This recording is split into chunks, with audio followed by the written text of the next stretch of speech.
Alright everybody, we are about to start our date with Catherine. Um, yeah, let's go. Hopefully this turns out good.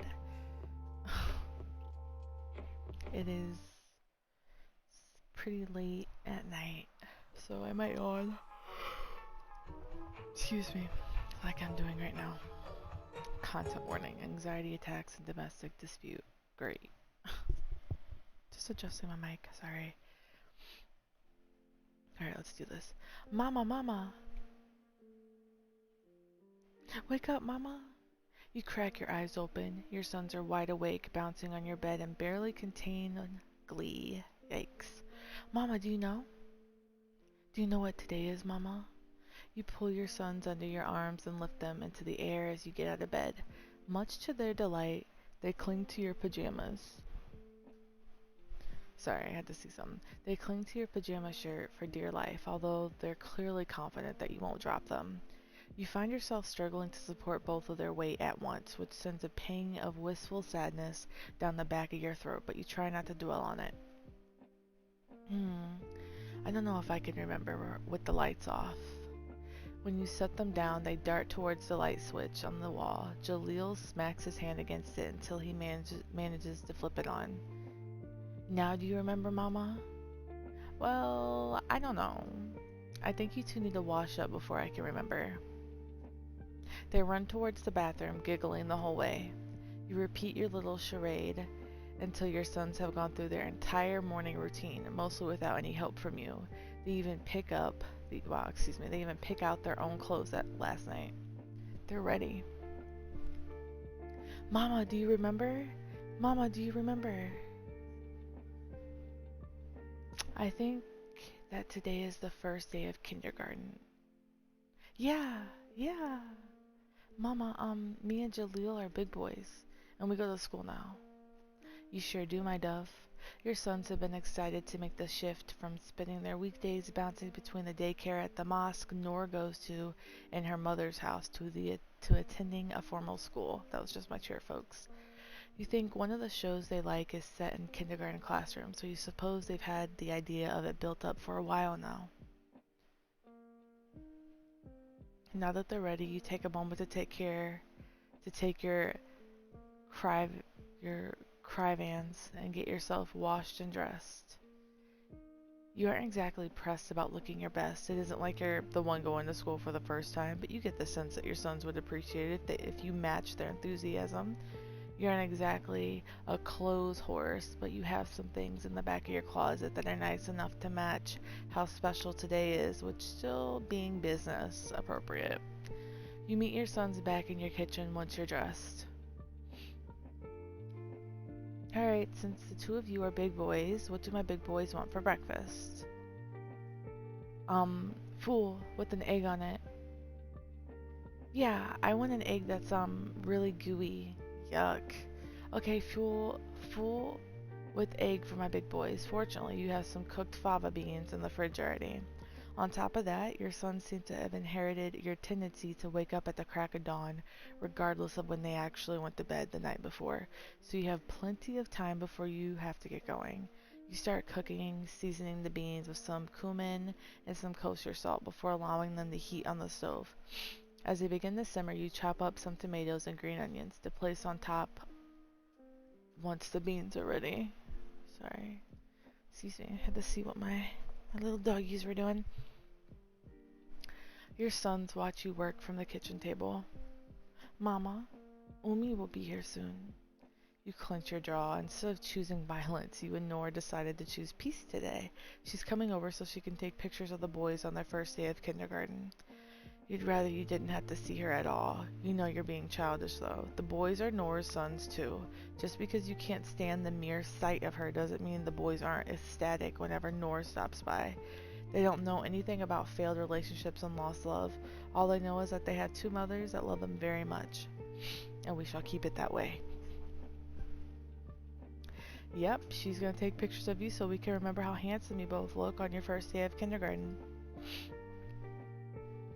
Sorry, I have allergies. You hear a knock at the door as you're pulling out some pita you were warming in the oven. Just a minute. You make sure the stove and oven are both turned off before you go to open the front door. Hello, Emhari. Hi, Noor. Things between you two have been... You hesitate to say that they're better, but looking at her now, she's just a person, not your nemesis, not your soulmate. Is that really what you're wearing to take our sons to school for the first time? Don't you think it's a little much? We're gonna tell her to fuck off. Fuck off, Noor. She opens her mouth to say something, but then thinks better of it. Her gaze trails off in the other direction. You're right. I shouldn't have come at you for no reason like that. Sorry. Thanks, I appreciate it. All she had to have done is be told to fuck off? Damn, we would have done that sooner. You lead her inside the house without any further discussion. Jaleel, Jabari, come, let me see how your mother lets you dress yourselves. You let that jab slide over you. She clearly is in an antagonistic mood, and you want to be happy for your boys. Fake it till you make it. Umi. Oh, hello, my loves. Are you excited for school? Yeah, I'm gonna read books, and I'm gonna make a lot of new friends. That's so exciting for the both of you. Nora has to have noticed how confident Jabari has gotten. There's no way you could take the credit for that, though. Jabari's stepped out of his shell because of Biggs, not because of anything you've done. Either way, this is just another reason why the boys need you in their life. Jabari wouldn't have met Biggs if it wasn't for you. Knowing Nora, she won't give you your flowers no matter what, so it's best to just not dwell too much on credit given where it's due. Nora scoops the boys into a tight hug before setting them down and getting them into poses. She takes around 500 pictures, most of which definitely have her thumb over the lens. By the time she's done, you can barely think over the sound of your son's tummy rumbling. Jabari gives you a pleading look. You already know what he's going to ask. Ugh. Nor, would you like to stay for breakfast? I made full. Sure, that would be nice. Hopefully it's cordial. This is something you want, just not with Nor. You can't have this with Nor. Nor decided a long time ago that she wasn't interested in waking up next to you in the morning, getting the boys ready for school, and then meeting the three of you downstairs in the kitchen to eat breakfast together. You refuse to yearn for a woman who could not envision a future with you in it. You don't want Nor, not anymore. You deserve better. But in all due respect, Emhari is pretty shitty themselves. Just saying. Arahai and Biggs would be proud of you. Because Emhari fucked up a lot of people. Once you arrive at the elementary school, you have enough time to walk your sons directly to the classroom. Your sons are awestruck, oohing and eyeing at all the colors and shapes that decorate the halls. Jaleel can't help but read the words on the index cards scattered throughout the halls, whereas Jabari points out all the different animals he recognizes from the zoo. You've known who their teacher is since the end of last semester, but you allow yourself to feel a collective sense of anticipation between you and your sons as you approach your classroom. Hi, I'm Miss Dot, or Joan. Welcome to kindergarten. Hi, Miss Dot. Hi, Miss Dot. You must be Jaleel and Jabari. Your mommy and I are good friends. Really? Mama doesn't have a lot of friends, Miss Dot. Jaleel, don't say that. You laugh despite yourself. It's nice to hear Joan call you a good friend after all. Well, I guess I'll be sure to write up a lesson plan about telling other people's secrets, huh? How are you, Joni? You remember the nickname that she goes by with people she's close to. I'm doing amazing.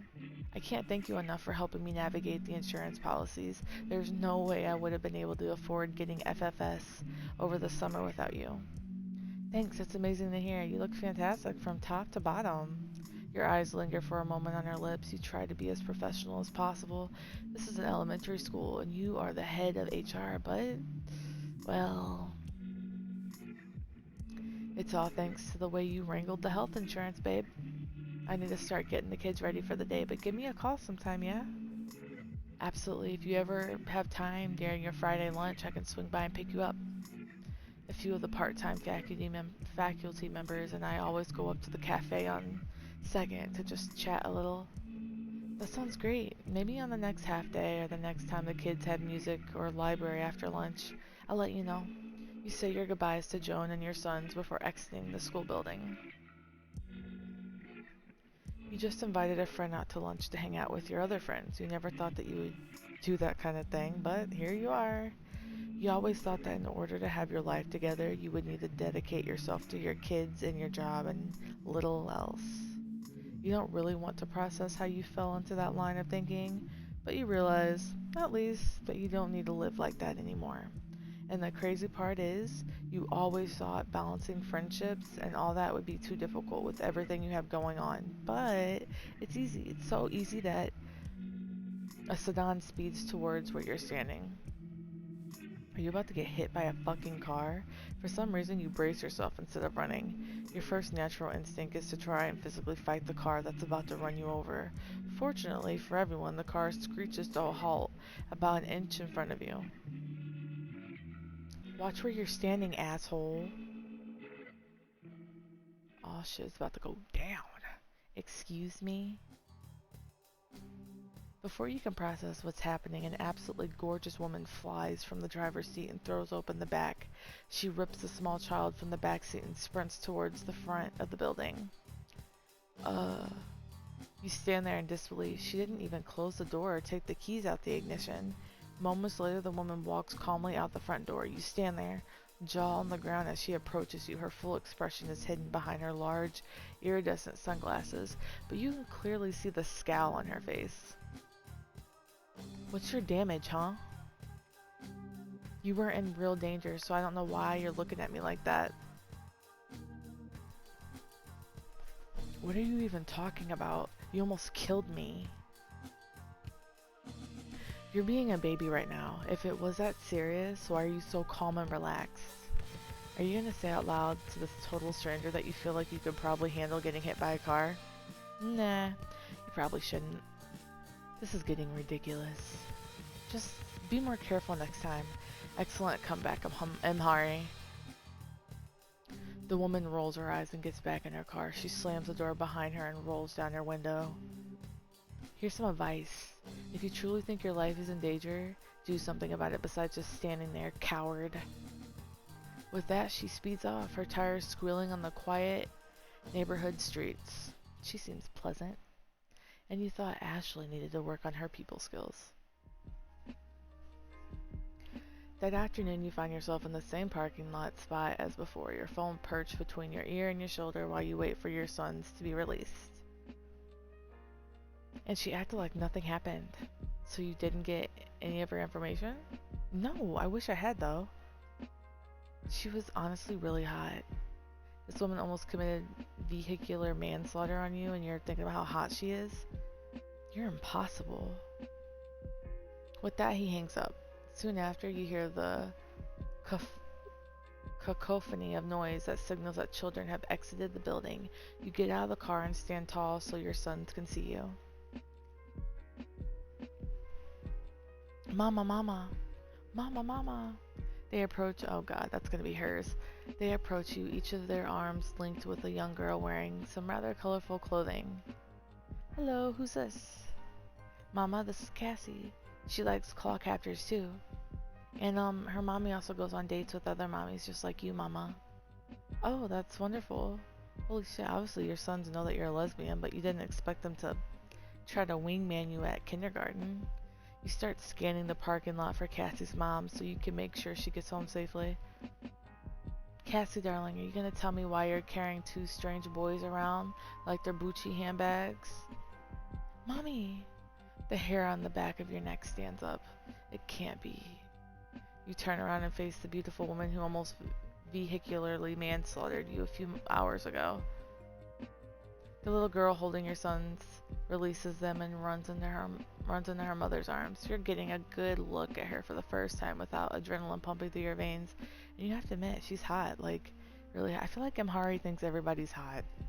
You need to keep it together. Hi, you must be this young lady's mother. I'm Emhari, Abdi, and these are my boys, Jalil and Jabari. You extend a hand for Catherine to shake. Wait, hold up. We don't know Catherine's name. How do we know her name? She didn't even tell us her name. Or is it just saying that? I don't know. I might just be saying that. Maybe I'm tripping. I need to go to bed. You extend a hand for Catherine to shake. Instead of taking it right away, she looks over her shoulder as if she doesn't want to be seen interacting with you. After a moment, she shakes your hand. Her handshake is firm and no nonsense, just like yours. Catherine Pinla, it's a pleasure. Cassie, it's time to go home. She turns on her heels and proceeds to carry her daughter over to the back seat of her car.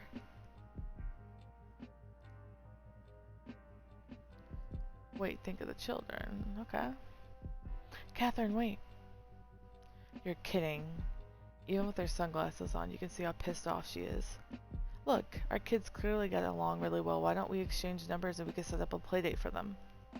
I don't care about what happened this morning, okay? I just want to make sure my sons are happy. She appears to soften a little at that. Alright, I can understand that. Sure, for the kids. She holds out her phone and you take it and enter your number, making sure to hit the call button and letting it ring along enough for her number to be in your call history. I'll text you tonight and we can set something up. I'll be looking forward to it. With that, she gets in her car and drives off. In the evening, you're settled in with a murder mystery novel that you picked up last time you were at BVS. It's predictable trash, but that's what you like about it. You have plenty of ways to seek entertainment that will stimulate your brain, but that's the opposite of what you want after the day you've had.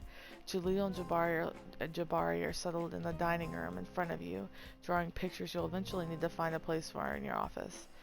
You're about to get to the bit of the novel where the plucky novelist amateur detective will most likely get concerned by the red herring character in order to build the tension when your phone buzzes with an incoming text.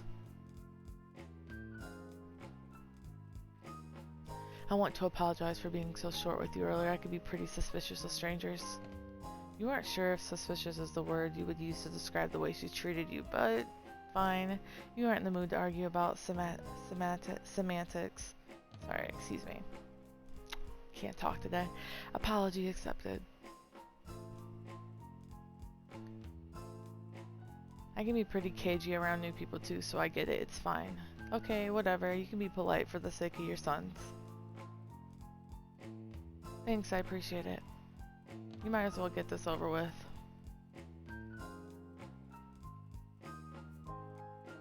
So, do you want to arrange a play date with our kids? No. Wait, okay, what the fuck? What? Without thinking, you walk out to your porch and call Catherine. What is your problem? What's your problem? I almost hit you with a car and now you want my kid to come over to your house? Are you insane? Her tone is frantic. You almost hit me with your car. Starting to think I should have. Whatever, I don't want to, so the answer is no. Oh, she's a bitch. She hangs up. You stand on your porch and wonder what the hell you did to deserve this bullshit. About 2 weeks into the school year, you and all the other kindergarten parents are invited to a meeting where a teacher gives presentations on the course materials for the upcoming semester. At your son's age, though, it's more of an opportunity to get to know the person who's going to be spending most of the week supervising them. You're sitting in your son's classroom with Noor, waiting for the event to start. She insists you go to events like this together, even though you already know everything that's going to happen during them, since you wrote the guidelines on doing them in the first place.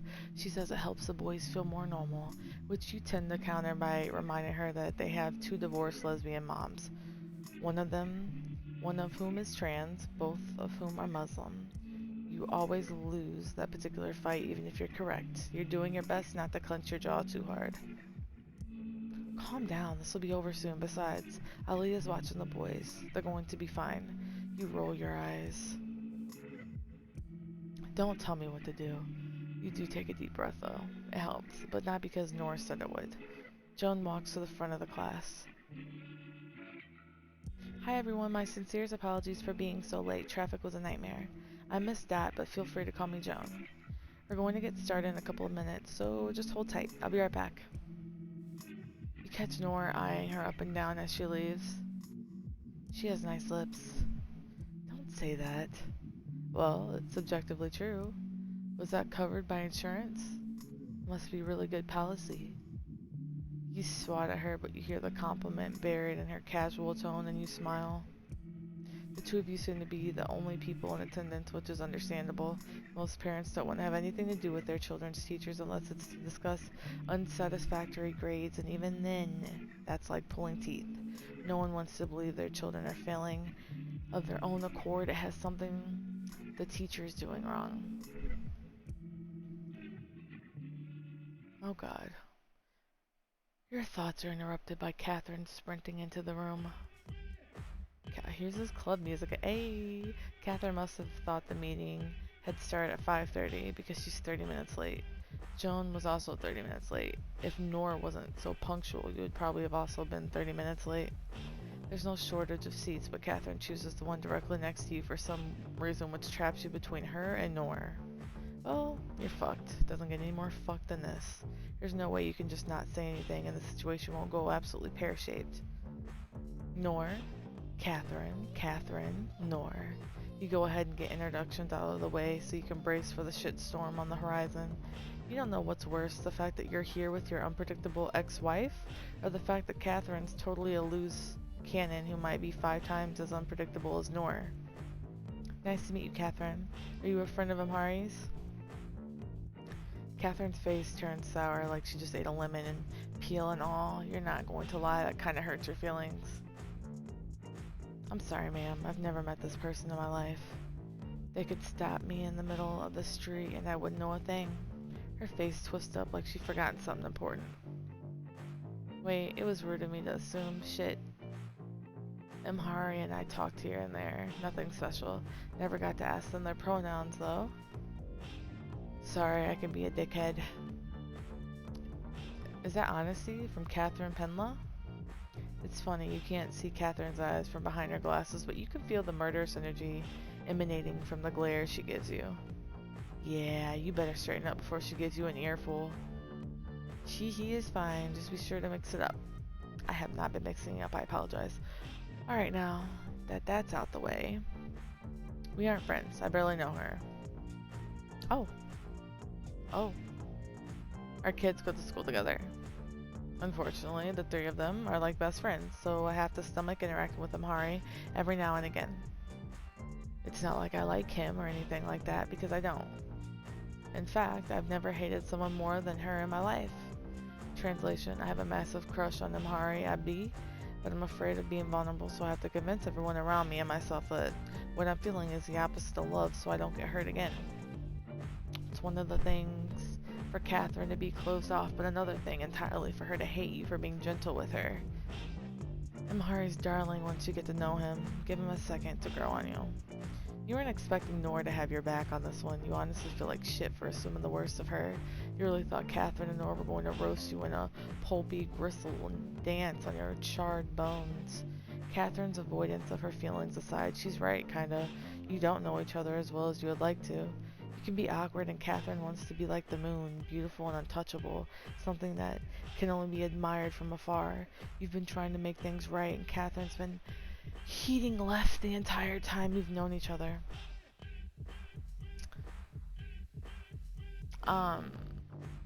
Since the accident. You want to treat her how you wish people treated you when you needed someone to bulldoze the fortress you bunkered down in. No matter how many times Catherine pushes you away, you will never stop treating her with kindness. Because we're a simp. You two are exes though, huh? Well, what do you know? Emhari knows her way around the lady. Who would have thought? The lines of disgust on her face soften into something kinder. It's like catching a glimpse of a shooting star.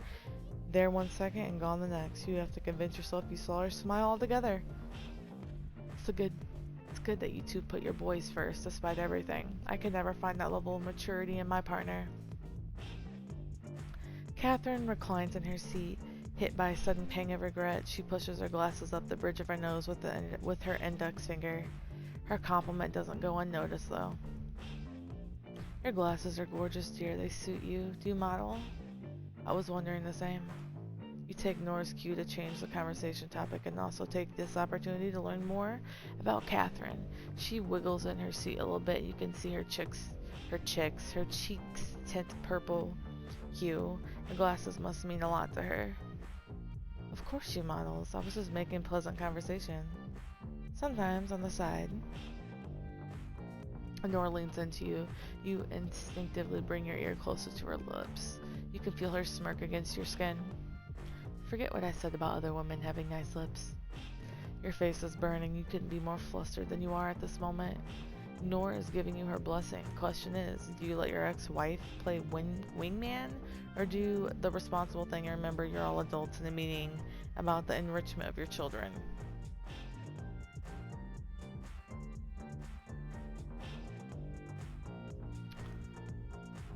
Permission to fraternize with my enemy? Nora doesn't respond, probably because you're being silly. You don't take offense to her silence. Models have other people dress them, but it's clear you have an eye for fashion, Catherine. We are in the presence of a multi-talented fashionista. What? Catherine's one of those people who had to be tough her whole life. It's clear she doesn't know how to handle your compliments. Why are you being so nice to me? It's such a shame, too, because you mean what you say. Catherine is gorgeous. You're lucky to even breathe the same air. I mean, come on, this is just, I wouldn't take that. They don't know each other. It's a lot. This is a lot. You're lucky to even breathe the same air as her. You can scarcely pay attention to what she's saying. Quit it, it's annoying. I don't mean any harm. You're stunning. You don't have to do anything to deserve kindness. Cut the bullshit, Abdi. You think I don't know there's some ulterior motive behind your mushy, kind words? You genuinely want to be her friend. You genuinely think her beauty is to die for. I mean, Emhari says that about everybody. You don't understand her need to turn everything into a fight. Honestly, Emhari, you have every reason to hate me. No way I buy that. You don't. I nearly killed you. I've been sabotaging our kids' friendship, and I've been curbing you at every opportunity. Alright, so Nora didn't need to know any of that. Still, you can't believe Catherine's mad at you because you're not mad at her. Do something. Be angry. Scream at me. Anything but pretend I want to finish what I started in the parking lot. Because I do. I would have taken first-degree murder over this. You take your eyes off Catherine for a moment and realize Nora's no longer in the classroom. She must have snuck off when Catherine was in the middle of her rant. You would have left too if you were third wheeling an argument that had nothing to do with you. Catherine's still laying into you as you pull out your phone to view the most recent text. Someone's been blowing you up. Is everything alright? Sounds like someone's yelling in the classroom. Anyway, I forgot to photocopy the itinerary to pass out to everyone. I hope things calm down by the time I get back.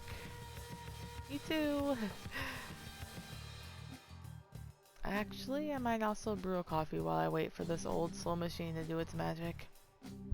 Oops, sorry, I hit the mic. Speaking of, when are we going to get the new photocopy machine? Time I stood you up for coffee at the cafe down the street, that was on purpose, but you didn't notice because, you're totally listening to Catherine. She's totally not being tuned out right now.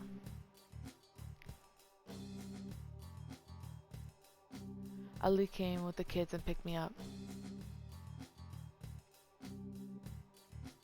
We're going to get ice cream and then swing by your house. Figured you and the model could use some alone time. Don't take all day though. You get 30 minutes tops. Have fun, kids. We're not having fun. Is this a sign? Did Nora and Joan both leave you here with Catherine on purpose? You just got wingman by a kindergarten teacher and your ex-wife? You remind yourself that this is a meeting, that this meeting started 30 minutes late. If any other parents were going to be here, they would have shown up already. We're gonna read her. You've been talking and talking for 5 minutes straight. You're not having a conversation with me. You're talking at me. Excuse me? I'm not your punching bag. Please, Catherine, I'm trying to make this work. No one asked you to get close to me. Sounds like a personal problem. That's exactly your problem. It's everyone else's fault but your own. Your words come out from a place of hurt, from the version of Emhari that existed months ago before you met Biggs, Anaya, Isabel, and Yolanda. Arahai tried to kick your ass, but friendship made him soft. He was never as hard as he could have been on you. I used to be just like that before I got hit with several reality checks. Nothing in the world was right, and it was my job to fix it, even if it didn't need to be fixed. You wish someone would have grabbed you by the shoulders just like you're grabbing Catherine by hers. You wish someone had the courage to look you dead in your eyes when you were in the middle of a power trip and told you that you were wrong, that you were always been wrong. I ended up pushing people away with my overbearing attitude, and I'm not going to let you make yourself miserable like I did. You wish someone had the guts to be honest with you. Only one standing in the way of your happiness this whole time was yourself. You sigh, letting go of Catherine's shoulders. Anyways, I don't think Dot's coming back. She's going to reschedule probably. Good. I'll make sure I'm not there. That's fine. I hope you haven't forgotten about our kids' play day at the park tomorrow. What? We're supposed to be taking the kids to a play date, the playground tomorrow. It's my only day off. We talked about it 2 weeks ago. I reminded you yesterday. You don't think Catherine forgot. She definitely was ignoring your text though. Of course I remember. I was just making sure you remembered. That doesn't make sense. Your face doesn't make sense. Oh god, I hate those comebacks like that. What do you mean by that? Catherine doesn't dignify you with a response. She departs past you, dashes down the stairs like an Olympic medalist. She carries herself with immense amount of grace, all things considered. She didn't even trip once. You sigh and send a quick text to Joan that everything's under control, though you suspect she's probably right down the hall leaning against the door sipping her coffee as she watches Catherine make her exit. Joan's going to want to know every juicy detail. How you and Catherine met, where you and Catherine met, why you and Catherine met. It's a funny story, really. But after Arahai judged you for falling head over heels with a would-be murderer, you're not ready to get into an earful from Joan, too.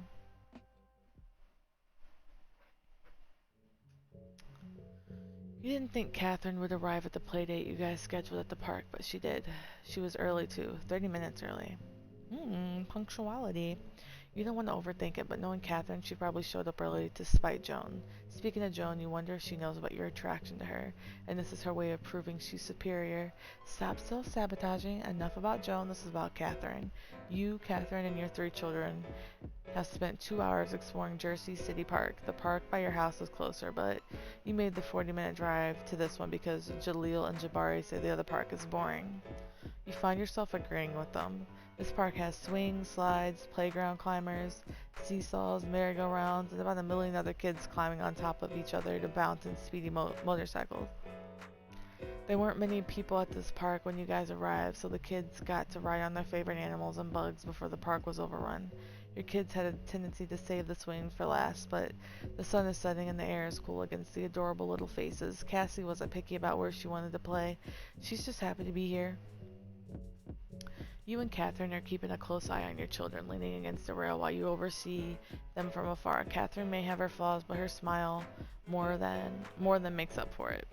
She's been in a fantastic mood, and if all goes well, she'll return home on a high note. Then have a fucking mood change. This has been lovely. Yeah, I guess it's better than giving you shit, but only slightly better. You laugh a little at her comment. I get you. Apology accepted. The boys are in full bucket seats, so you don't have to worry about them getting hurt. You love how secure and hardy these seats are, but you'd be lying if you said getting them into seats wasn't a challenge in itself. You needed Catherine's help to scoop them up into them and get their legs through the holes. You see Catherine for who she is, a flawed person whose fight or flight is always on, who doesn't make the right choices. Arahai was right. You had a problem with romanticizing your relationships. You couldn't see Nora for what she was and felt bamboozled when you two were together. You even had the audacity to tell Nora she changed when you had created an entirely different version of Nora in your head. You would have divorced her yourself, too. Oh, you would have divorced her. Yeah, I said that right. These swings are cooler than the flat ones over there. Yeah, Mama, I feel like the big robot that saves the day in the Forest Cadets. Cassie tries to push both boys on the swings. You two watch as she pushes Jaleel and then pushes Jabari, giggling all the while. You're going to tire yourself out, sweetheart. Mommy, they're twins, Mom. Mama equal pushes like this. Cassie doesn't take no for an answer. She gets her stubbornness from her mother.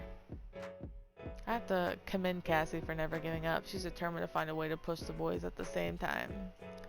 Cassie can do anything she sets her mind to. It makes for a rambunctious daughter, but you would not believe the things she's learned how to do on her own. That's amazing. You smile warmly at Catherine. Your boys are talented too, but you don't want to shift the conversation to them. You're not that kind of person anymore. Catherine returns your smile. Her grandfather got her a bike without training wheels for her birthday. I thought it would be a problem even with all the protective gear she had on, but she took off like a bat out of hell, like it was second nature. Cassie knows how to read a map, use a compass. She can cook an egg under supervision. Your little girl is truly exceptional. She's going to be out like a light when you two get home, though. Catherine holds the metal bar with both her hands, leaning in towards the kid's direction. You hear that, Cass? Hari thinks your bedtime will start as soon as you get in the house. Cassie rips her gaze away from the boys and sticks her tongue out at her mom. Nuh-uh, I sleep when I want. Hey, keep your tongue in your mouth. Yeah, Mama, we sleep when we want. Yeah, Mama, we sleep when we want. Now why are you in it? Before you can respond, Cassie skips towards the two of you with a smile too big for her face. You feel a pang of panic and immediately bury it with happy thoughts. The kids aren't even a leap away, but you feel as if they're on the other side of the world. Catherine's hand on your shoulder is the only thing that grounds you. Hey, is everything okay? Sorry. Your anxiety only spiked for a second, and that was still long enough for Catherine to feel it. While it's incredible that she's in tune to your emotions, you don't want to be a burden on her. You're ashamed and you know you shouldn't be because your anxiety is not something you can control. Your thoughts got away from you and you reined them in as fast as you could.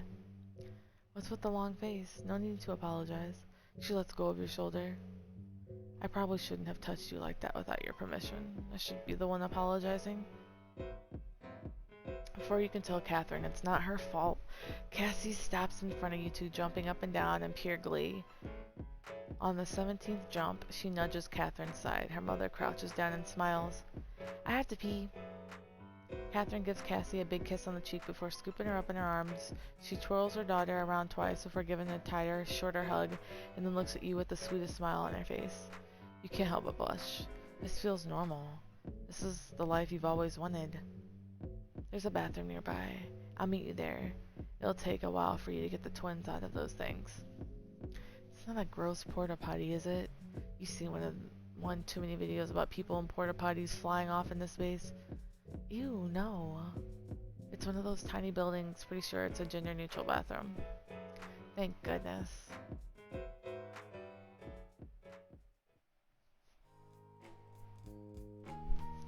It's easier to get the boys out the swings than it is to put them in, that's for sure. Catherine and Cassie just made it to the bathroom as the three of you meet up with them. Catherine's talking to someone and it's none other than Joan. The boys let go of your hands to jump around their teacher. Hi, Miss Dot. Hi, Miss Dot. Cassie is just as excited as they were, even though she doesn't know Joan. If this is my favorite boys and your name is... I'm Cassie. You're pretty. Joan pauses, giving you and Catherine a once-over. I'm a bit disappointed I wasn't invited to your date. Honestly, Joan better stop talking to you like that. You will risk it all. You mentally smack yourself. You will not flirt with another woman.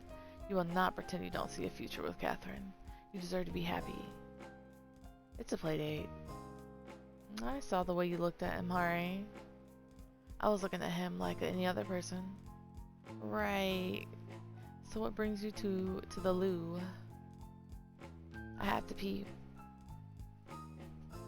Far be it for me to be in your way. After you, I'll be out here waiting then. I want to hear all about this date. It's not a date. You're surprised that inside the bathroom is spotless considering the circumstances. There's 3 separate stalls, thankfully, so Cassie does her business in one of them. In one of the other ones, she finishes before the twins naturally, so by the time they're done, she's already drying her hands. Boys, can you escort Cassie to Miss Dot while Catherine and I use the restroom? There's a small window on the bathroom's door where you can see the top of Joan's head. You'd feel much better knowing the kids are safe with Joan. Embrace you. Jabari doesn't bother with putting his hands under the dryer. He sprints towards the door. Jaleel, don't let her get away. But this is the best part. Excuse me, I like the smell and the bubbles. Jaleel bumbles behind Jabari. Cassie opens the door and Joan greets the three of them with a smile. You exhale, quite pleased with yourself. Although brief, you created some alone time with Catherine. Speaking of Catherine,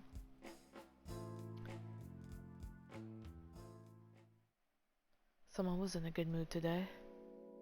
Catherine pushes her sunglasses up on the bridge of her nose, debating what she should say in response. If this was yesterday, you would brace yourself for a tongue lashing. To tell you the truth, I haven't had this much fun in ages. And Cassie likes you a lot. Can't date anyone because she ends up hating their guts. Oh. Well, you're happy Cassie agrees with your digestive tract. Your hand finds Catherine's hand on the sink and you notice how well kept her nails are. They're painted pink and match her outfit. She washed her hands when Cassie washed hers, so they're super soft too. You should hold her hand forever. You bring her hand up to your mouth and give it a kiss, massaging the top of it with your thumb. She smells really, really good. You lose yourself in her perfume. You don't know when you'll get this chance again, so you savor it.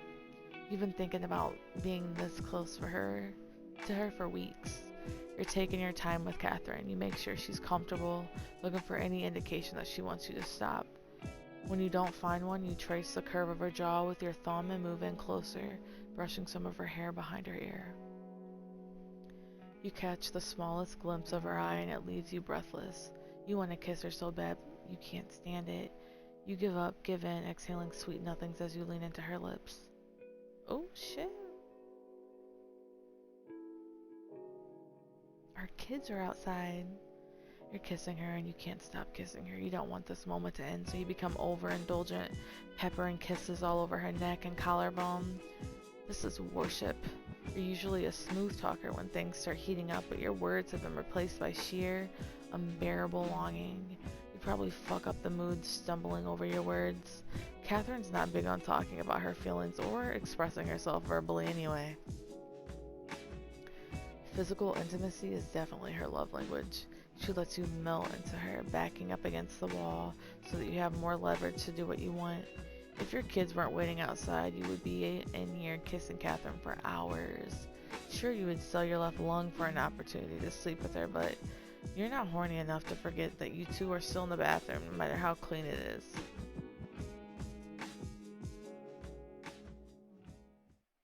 Hey, are you two still alive in there?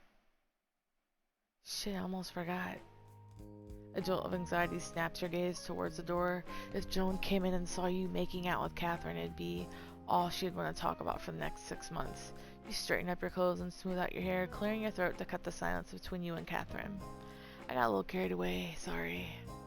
Listen, Emhari, if I have to hear you say sorry one more time, I'm below a gasket. Besides, you're an excellent kisser. It's all the practicing we've been doing. You've been complimented on your kissing before, but hearing it from Catherine embarrasses you. You can't keep your composure around her. She's not the type to compliment others, so hearing her say that you're a good kisser, feels like you've just been awarded a gold medal. And when you hold the door open for Catherine to walk off first, you're greeted with smiling faces of your boys and Cassie's boundless energy. Cassie acknowledges you and Catherine with a frantic waving hand and a big smile. You don't want this day to be over. You hope it never ends. It's been a couple of weeks and you haven't seen hair nor hide of Catherine. She's been ghosting you the entire time you've known each other, so that isn't surprising. But after that makeout session in the bathroom at the park, she should have at least said something. She hasn't been responding to your texts either. Again, that isn't surprising because she consistently leaves you unread, but now you're starting to feel like you did something wrong, which really isn't fair. Is Catherine in love with you? Are you guys partners now? Who knows? You sure as hell don't. You tell yourself to stay positive, but you've been hanging on to that strand of positivity for a month now. You've been resisting temptation to ask Arahai what he thinks about the situation, but you know what he would say. If she wanted to be with you, then she would have said so by now. These aren't the thoughts you should be having while dropping the boys off at school. You should probably get them out of their seats and take them to Joan. Look, Mama, there's Cassie and her mama. Can we say hi to them before we go inside? Your anxiety spikes as you look through the passenger window and see Catherine parked right next to you. You remember that the boys consider Cassie their best friend, and now you feel even more awful that their play date at the park was the last time they hung out together. You get out of your car and the boys are holding your hand. You get over yourself and muster up the courage to look at Catherine. Hi, Emhari. How have you been, Catherine? It's nice to see you. I hope you've been well. Catherine hesitates to respond like you accidentally made her relive memories she wanted to keep locked away. Your first instinct is to apologize, but you remember Catherine told you to stop apologizing, so you swallow the word down. Something like that. What are we exactly, Catherine? Aren't our kids here? I owe you an explanation, I know. Cassie and the boys are blissfully unaware of the situation. Cassie is somehow playing a hand clap game with the two of them. You're a good person, Emhari. Better than I deserve, and I'm not being self-deprecative. I'm not a good person. Sure, you have your flaws, but doesn't everyone? We could work through them together. That's the thing. Loving me shouldn't be work. There's nothing you can say to that. Everyone in your life, up until now, has been saying you deserve to be happy. You would be doing them a disservice if you plunged headfirst into a relationship that Catherine is smart enough not to want. I want to work on my own issues before I commit to another person. I was so silly thinking that I could change a couple weeks ago. So that's what you were doing all this time? I thought you hated me. The school bell starts to ring. The boys scamper behind your legs with Cassie, while Cassie hides behind Catherine. They know that means they're officially late, and there will be consequences. You and Catherine exchange awkward smiles. It's clear you two want nothing more than to be together. The timing just isn't right, and you're not the people you want to be, but you're working on it. Catherine wanted to be better for you, and you're finally starting to work through your own issues as well. So why does this resolution feel bitter? Life has taught you a lot of hard lessons recently, the most important being that you have to let love go even if you don't want to. You have to learn how to move on no matter how much it hurts. So, do you want to schedule another play date for the kids? My job gets me free museum admission, and boys have never been. Sure, I'll meet you back here after I talk to Cassie's homeroom teacher about being late. Sound good? More than good. See you in a bit. You're jumping for joy on the inside. You're happy you can still be Catherine's friend, and that things aren't as strained as you thought they would turn out 5 minutes ago. And who knows? Things aren't set in stone, so maybe a relationship far into the future would be better for you both. I mean, that's not bad. But what are the other endings, though? We're gonna check out the other endings because I'm curious. How else could that have went?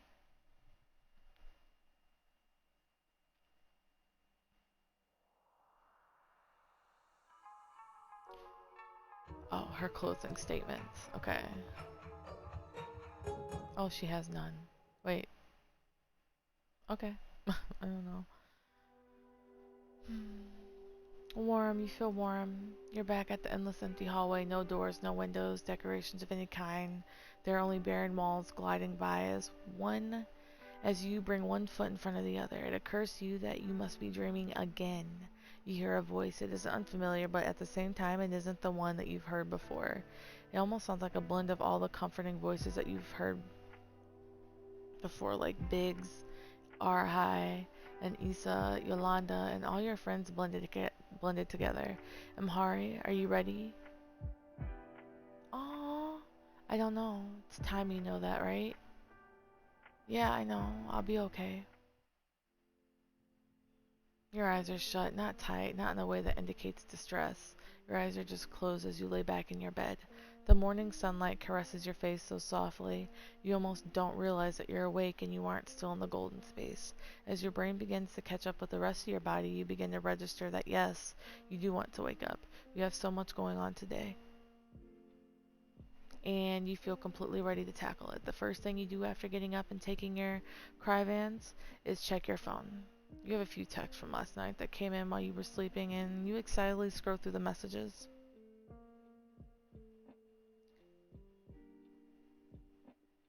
Um, okay, Biggs. Hey, can't wait for later. Just so you know, Malik has insisted on bringing his children. Unlike him, they know how to behave, so it shouldn't be an issue. What's later? I'll be arriving at the park with Jaleel and Jabari and Ali at around noon. Please make sure you're there early so that you can meet the bounce house people. Your heart races, not out of anxiety, but out of anticipation. You let her hair get longer. You quickly pull your clothes on for the day out of your closet before jumping in the shower. As you wash yourself, you're overcome with a strange nostalgia. Jaleel and Jabari are 6 years old today, and while you're kind of sad to see them grow older, you're also filled with excitement when you think about all the incredible things they're going to do as they grow. You managed to plan their party with Noor and Ali without going to jail, and you consider that to be pretty high achievement if you do say so yourself. The plan is to meet them at the municipally, I don't know how to say that word, I'm sorry, owned Star Park, allowing you to get an excellent discount on facility rental. You reserved a large pavilion near the Hacky Sack Park and rented a bounce castle. The river next to the park is far too disgusting for anyone to actually swim in it, but it'll be a nice time to spend in the sun near the water regardless. You invited pretty much everyone you know, regardless of if they had children themselves. The ones who do all jumped at the chance to take their kids to the park, and the ones who didn't all seemed to jump at the chance to hang out on a nice Saturday afternoon. It's strange to think about, but Jaleel and Jabari's last birthday party was certainly a more intense affair. You remember doing your best not to scream at Noor, and you remember mostly failing at that task. But now, not only are you more than just civil with your ex-wife, you have a network of friends who will be there. Not just to see you, but to celebrate your sons as well. You check the time. Perfect. Now that you're dressed, you still have plenty of time to drink some coffee before you leave. You take a quick moment to assess yourself in the mirror. Over the past year or so, you let your hair grow out quite a bit. Yolanda has gotten you all shaped up whenever you need a trim, and you take a moment to appreciate the way your curls frame your face, and it makes you look a little softer. You've also found yourself more comfortable in casual clothing. You're wearing a novelty t-shirt under a button-up that's decorated with images of busty women lounging on fruit. You picked it out a while ago on a shopping trip with Biggs. You smile as you recall the scandalized look on their face when you decided to buy it. Yeah, the past year or so has been pretty good to think. Pretty good to you, you think. You arrive at the park around 11, just in time to meet the bounce castle people in the parking lot. Okay, no shoes allowed in the castle, as an adult must be within 10 feet of the castle while it's in use, and Quickie Bounce is not liable for any accidents that may occur due to negligence on your part. All this is in the waiver you signed. Sounds good. Is there anything else I can do while you set up? The young woman sneers at you. Absolutely not. Happy birthday from all of us, Quickie Bounce. She looks like she wants to spit in your face as she says it. You let it slide though. Nothing, and you mean nothing will spoil today for your sons. You're setting up coolers full of papa juice and bottled water under your reserved pavilion when Nora arrives. Your children and Ali in tow. Emhari, hi. Mama. Mama! Your sons immediately run towards you and leap into your arms. You stagger back as you try to lift them both off the ground. You won't be able to do that for much longer, but you don't let that thought ruin your good mood. Hello, my little ones. Happy birthday. Hi, Emhari. How are you? Good. How are you? Over time, you come to accept that Ali is in fact pretty cool. And more importantly, she is devoted to your children as you and Nora are. You really couldn't ask for anything more. Great. I was just going over the RSVP list to make sure we order enough pizza for everybody. And it looks like everyone is accounted for except for... They pull out their phone to check out the list. Looks like Catherine and Cassie P are still listed as maybe. So if you could text her or something, that would be great. They'll be here. Are you sure? Well, if you say so, the final number will be 30 then. You're glad that Jabari stepped in for you. It isn't that you don't want to talk to Catherine, but... No, you aren't going to follow that train of thought. Today isn't about what could have been, it's about your sons. Okay, so I'll call the order for 2 p.m. The bounce castle is set up, and Isabel should be here with the cake in about 30 minutes. And the rest of the guests should be coming soon after. Amazing. Emhari, I have a cake here for you. You're standing on a stepladder hanging string lights from the roof of the pavilion. It's great to see you. You step down off the ladders and give Isabel a quick side hug. You look amazing. Thank you so much for getting the cake. Nora and I really appreciate it. It's no problem. My cousin's bakery has the best tres leches cake this side of the Hacky Sack River. There's no way I couldn't get one for you all. She hands you one of those insulated zipped bags that delivery drivers carry. There are ice packs in there to keep the cake fresh until it's cut. It's all wrapped up and everything, so we don't need to fit it into a cooler. Amazing, thank you. You put the cake on one of the long tables under the pavilion. I'm just finishing up the decorations. Feel free to grab a drink and relax. The others should be here soon. Great. I've got to tell you about what happened to me on the way home from rehearsal last night. You get back to decorating as she launches into a long story that she has already relayed to you live via text last night. Out of the corner of your eye, you watch Ali holding your son's back as they try to chase a family of geese near the playground equipment. It doesn't take long for guests to begin to arrive. Arhai shows up right on time, dragging the infamous Malik behind him. You're not exactly sure what they have going on with each other, but you have a sinking suspicion that Arhai doesn't either. Malik and two kids following behind him, probably around the same age as Jalil and Jabari. Emhari, hey, this is Malik. These are his children. I need to sit down. He quickly walks off towards the pavilion where Isabella's sitting and chatting with one of Nora's friends from work. Damn. I mean, I guess you know that he's like this all the time, but damn. Hey, I'm Malik. Hi, Malik. I've heard quite a bit about you. Anyways, thank you for inviting me and my kids. It's nice to get to take them somewhere besides my place. Somewhere besides your place? Don't they live there? It's complicated, but you know what I meant. I'm gonna make sure our high doesn't pass out or something on the bench. I brought an emergency painkillers just in case. This man will faint anywhere if you let him. You get the sense that Malik has been a little bit of a freeloader up until recently. You decide that you don't really need to press him on the issue, as curious as you might be. Hi, Emhari. I brought balloons. Many balloons, in fact, over a dozen balloons of varying sizes and colors, embellished with ribbons and paper tissue accents. They're so big they crowd around her face, so you take them from her and place them on the gift table. The boys will love these, thank you. I might have waited until the last minute to look for a gift. I don't know what 6-year-olds like. The fact that they're twins was just double anxiety on what to get. You can tell I don't usually go to kids' parties. There's first time for everything, huh? No, it's fine. You didn't have to bring anything at all. Besides, you'd be surprised at what 6-year-olds will accept as gifts. And Naya relaxes as you pat yourself on the back for making her less anxious. You know she's not the type of person to start conversations, much less carry them. So you take the reins. You won't let her feel out of place on your boy's special day. She belongs here, gift or not. She's one of your good friends, and you're willing to tag along with her the rest of the day if that means she'll feel comfortable. Jabari got attached to a bottle of barbecue sauce when he was younger. Would cry if I didn't let him play with it. Other kids have blankies or plushies to bring them comfort. Not Jabari. He didn't have his bottle of honey mustard barbecue sauce. He would just cry the rest of the day. Barbecue sauce? What? Did you tie a bow around it? Please tell me you let him decorate it with stickers.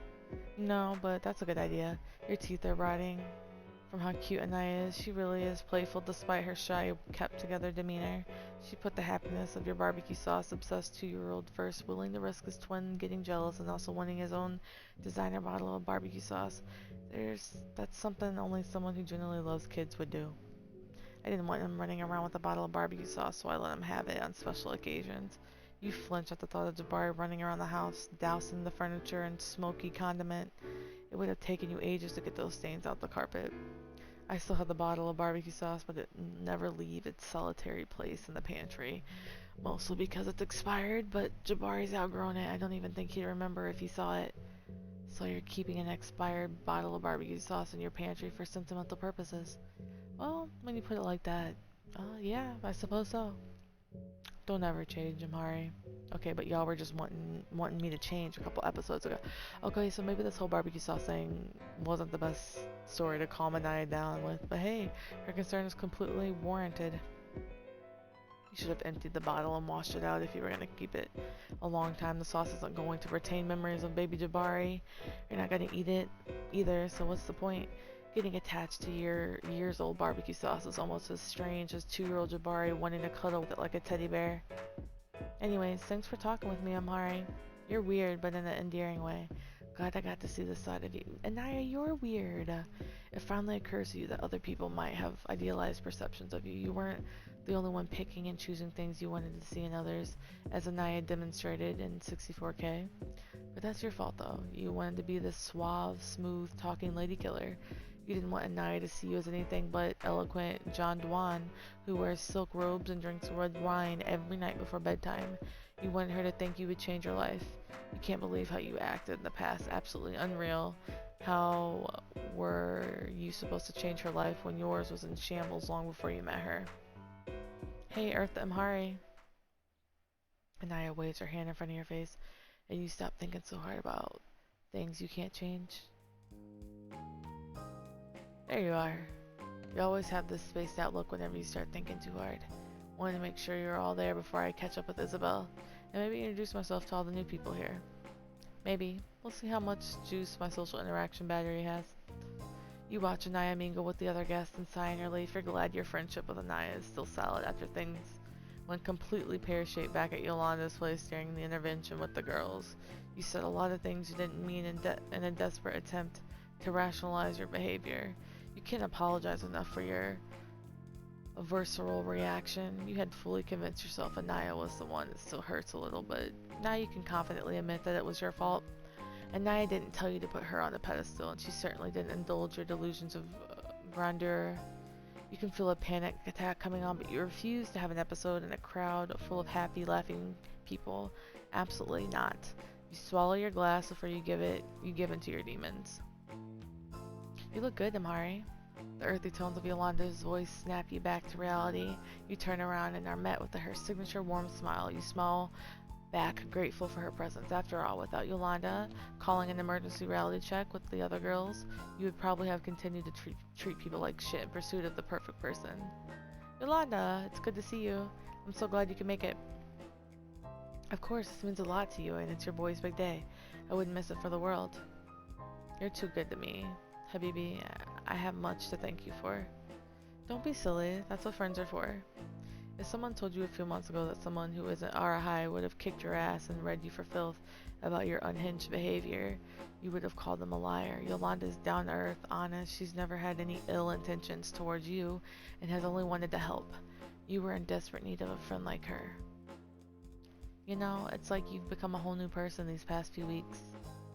You're happier. It's a good thing too, because I was getting pretty sick of doom and gloom, Emhari.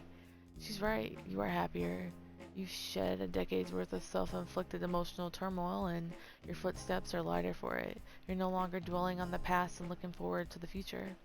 You would go as far to say as you're excited about what tomorrow will bring. The medication you take, combined with your new outlook on life, makes everything second living feel phenomenal. This has to be what they mean by the phrase of getting high on life. Live, laugh, love. Like middle-aged white soccer moms love to say, after this birthday party, you're gonna have to head to the nearest hardware store and buy one of those rustic hanging wall signs. While you're at it, you'll start using terms like blood orange and build a swing chair in your backyard where you can sit and read your novels. Hell, you might even look for a minivan to restore and put 4 TV screens in it and finalize your transformation. You're joking about all of this, of course, but you can't help but wonder how all the Sharons and Helens and Carols of the world are all happy all the time. You watch as Yolanda starts to mingle with the other guests. You're proud of yourself for not immediately jumping to the conclusion that Yolanda's upset with you because she didn't stand to talk to you for 45 minutes. Now that you accepted that you have a problem with control, it's much easier to identify when you're having irrational thoughts. But there's still one more person you're hoping arrives. Oh, Lord. You can't complain. Today has been fantastic. You're surrounded by so much laughter and light and love. You don't know what to do with all of it. Your eyes tear up as you begin to light the candles of Jaleel and Jabari's birthday cake, and not out of sadness, but an overwhelming wave of happiness that washes over you and swallows you whole. Jaleel and Jabari couldn't decide on whether or not they wanted chocolate or vanilla, so you got them the biggest marble cake you could find as a compromise. Jaleel will definitely have fun picking out the chocolate bits, and Jabari will be happy to eat both flavors. 6 candles, 6 wonderful years spent with your children. This moment is surreal. You'll never forget what it felt like to light the last candle on their 3-tier cake. What you thought about as you took a step back and your boys rushed towards the table after hours of playing in the bounce house, their hands still wet with soapy water. You've undergone a rebirth of yourself, quietly celebrating it alongside your boys growing older. The kids are doing just fine, and so are you. You will be just fine. Everything will be alright, even though Catherine didn't show up. It's not because she hates you. You want to allow your thoughts to sink to the lows, because that's the thing. You don't know why she didn't come. Your days of jumping to conclusion are over. She's a busy woman, and on top of that, she's not known to be punctual. You are not going to stand here and make up things that didn't happen. As dusk falls, you find yourself wrapped in a cool breeze as the chirp of crickets and cicadas break out into a crescendo. Dots of lightning bugs garnish the burgundy blue sky. You catch a glimpse of Malik's children chasing after them before you close your eyes and let out a sigh. When you light the last candle, Isabel starts singing Happy Birthday song, as if on cue. She was waiting her entire life for this moment. You can't complain, because Isabel's voice is gorgeous.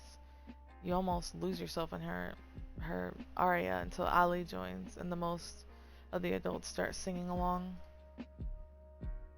Isabel's singing is contagious. Even though Nora can't sing to save her life, she joins anyway, contrasting Isabel's heavy, heavenly tones with nail scrapings down the chalkboard. You're glad Nora took her horrible singing with her in the divorce. You almost feel sorry for Ali almost.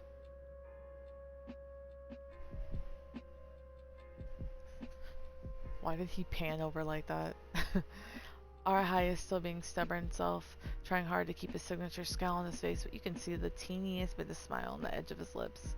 He's totally enjoying himself. He just doesn't want anyone else to know that. Malik would probably tease him to death if he saw him joining in on the singing.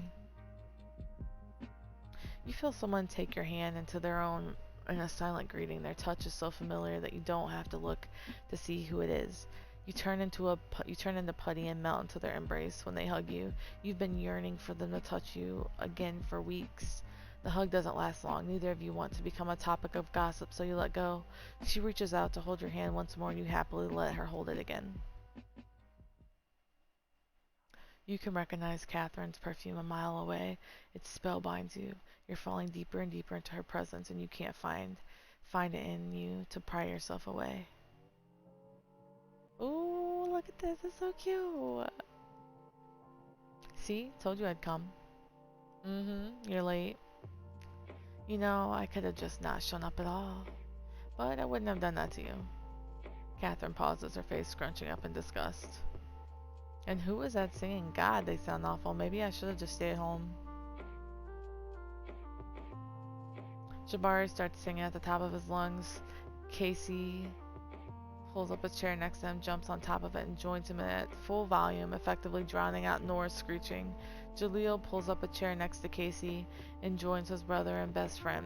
You can't help but giggle at the sight of the 3 kindergartners singing completely out of tune. Hey, Catherine. Yeah? I love you. I know. I love me too. Who wouldn't? Deflected with her ego, huh? Typical Catherine behavior. I love you too. So you wouldn't have any other problem running away with me and the kids to the other side of the world and getting married and becoming new people in different countries and working completely different jobs? Absolutely not. You were joking, and you were certain Catherine knows you were joking, but her blunt response still hurt. It takes you a second to regain your composure. It wouldn't work. I'm not that person, and you know that. I know, I understand. Isabel wraps up the end of the song with an impressive solo. Your boys inhale goo gobs of air, their cheeks perfectly round circles. Instead of responding, you gently squeeze Catherine's hand. You're thrilled you get to spend this moment with her. Despite your incompatibility and Catherine's fear of commitment, there's no one else you want to be beside you. Aww, happy Bay Day. That's so cute. That was a cute ending. We're gonna try to look at the other endings.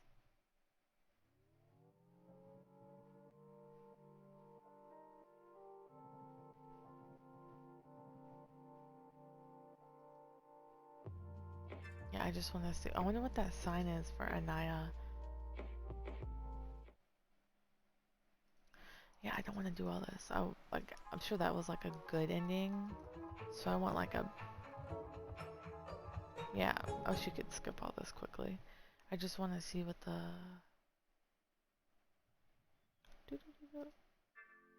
good ending. What's a bad ending? Tell her you both matter, don't you? Oh, okay. Okay, so that's it. Alright, well, thank you guys for watching this. This was an hour and 10 minutes long. I'm sorry, but it was nice reading.